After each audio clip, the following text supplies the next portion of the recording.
The killers could be categorized into 4 distinct groups. Starts off with novices, individuals who have previously not killed an individual but are prepared to kill. You've got the dilettantes who have previously offended. Killing is probably something new to them, but having said that, they've got the capability to do so. Then you have the journeyman hitmen who often kill because they're part of an organized crime group. And then you've got the master hitman, who is the professional hitman, the individual who would be forensically sound.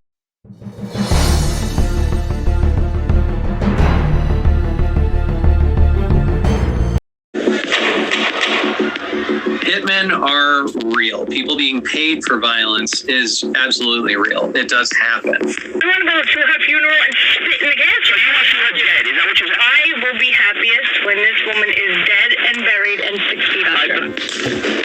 On April 28, 2021, 24-year-old Scott Quinn Burkett allegedly sent $13,000 in Bitcoin across the dark web to a murder-for-hire service from his California home.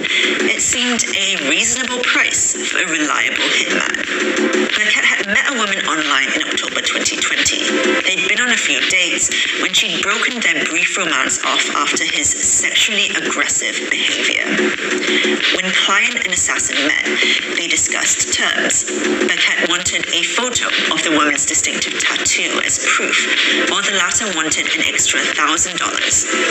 Negotiations moved smoothly.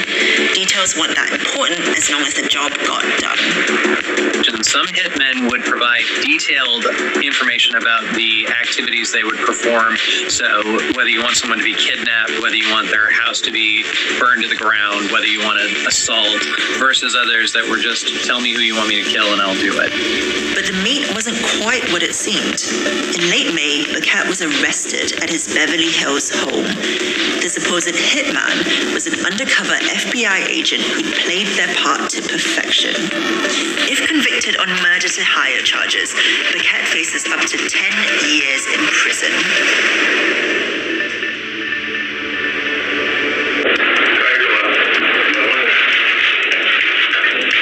Scholars have defined a hitman as an individual who accepts an order to kill another human being from someone who is not publicly acknowledged as a legitimate authority regarding just killing.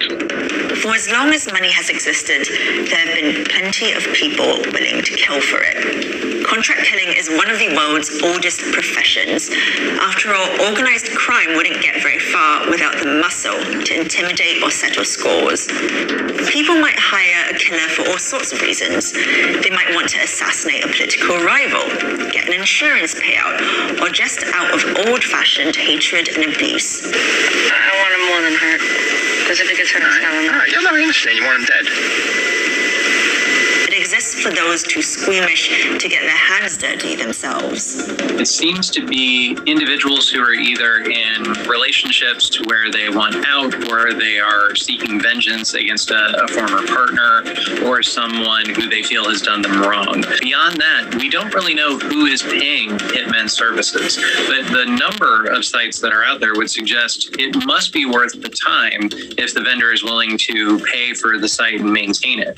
In many ways, it doesn't get much more secretive. There isn't an assassin's directory with a neat list of names and numbers to call in a jam. Before the dark web, there were 2 main ways to solicit a contract killer. Either you knew one through your own dodgy activities, or you knew someone who knew someone. Most hits that do take place are often facilitated by individuals in the real world, not in the digital world. It's mostly people who've been in prison before who aren't afraid of engaging in violence, and you connect with them via social relationships. So it's a person you know or someone you know who knows that individual who makes that connection for you. Though reports of online killers for hire have proliferated over the last decade, they shouldn't be taken at face value. All the evidence that we can find to date would suggest that advertisements on the dark web are false and are running because it's an easy scam. Essentially, if you can get someone to pay you $5,000 or $10,000 in Bitcoin and never expect them to contact you again and just assume that the hit will occur, that is such passive income that it's a smart move if you're a criminal. Like any other internet scam, gullibility is the key. After all, you can get almost anything else on the dark web. Drugs, sex, guns. So why not your own personal killer? On the dark web, you have this allure of it being legitimate by virtue of the hidden nature of the dark web. Hiring a contract killer takes more than a mind full of revenge fantasies and access to talk. Sure, it's easy to find people claiming to be freelance mafia capos or moonlighting ex-Green Berets in desperate need of a bit of spare cash. It's just that they'll invariably be talking bullshit. All of this doesn't mean that real contract killers don't exist, or even that they're particularly rare. For those with the cash to do so, mercenaries are an option. These guns for hire are slightly more legit than your typical HTML dark web hitman. Just like any other line of work, contract killing has its own patterns and trends. In 2014, researchers at Birmingham City University published a study on the British killer for hire. The average cost of a hit in the UK is £15,180. The youngest recorded hitman was 15, the oldest 63. Most hits happened close to the victim's home, committed by someone known to them. Only one woman killer was uncovered. Importantly, the killers could be categorized into 4 distinct groups. Starts off with novices, individuals who have previously not killed an individual but are prepared to kill. You've got the dilettantes who have previously offended. Killing is probably something new to them, but having said that, they've got the capability to do so. Then you have the journeyman hitmen who often kill because they're part of an organized crime group. And then you've got the master hitman, who is the professional hitman, the individual who would be forensically sound. Though popular culture likes to present us with the image of the hyper-competent professional, that isn't quite the reality of most guns for hire. There aren't all that many super assassins walking amongst us, and if there are, they definitely aren't the ones getting caught. It's true that our information about this most secretive of criminal fraternities comes from those who mess up, perhaps spectacularly. Even a professional-seeming hit has a good chance of going awry. In 2003, a shady underworld figure called David King, Rolex Dave to his friends and enemies, was gunned down outside of a Hertfordshire gym with an AK-47. It was thought to be the first time such a powerful assault rifle had been used in a British gangland slaying.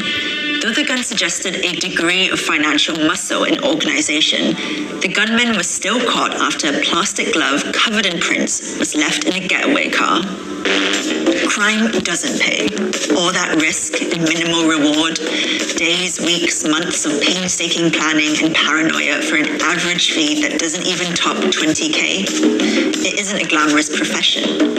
Violent people, casually capable of appalling acts of violence, are rarely as charming or clever as the films or computer games rely on making out. That isn't to say that they're just a spook story.